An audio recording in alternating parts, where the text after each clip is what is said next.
So you're big on sedation dentistry. Yes, it's preferable for actually myself and for our patients to be sedated while we do the work.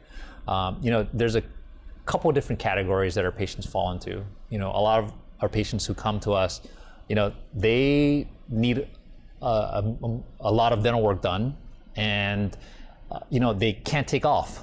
They can't keep taking off of work or find a babysitter or whatever it is.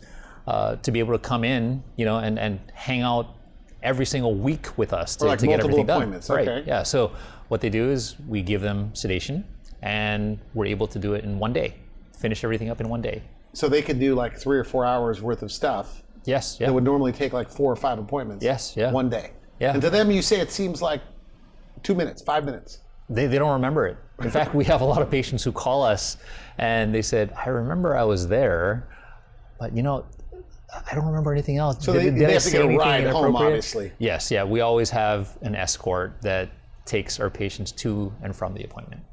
Yeah. And then the second category are patients who they're scared.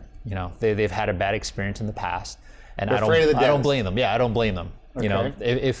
If going to the dental office was your idea of fun, I'd have to refer you to a psychologist afterwards as well after you come see me. Okay. So, these patients, for them, they not remembering anything is a big plus, and we've even had patients where we've started them on sedation, and now that they're in maintenance, they don't need sedation anymore.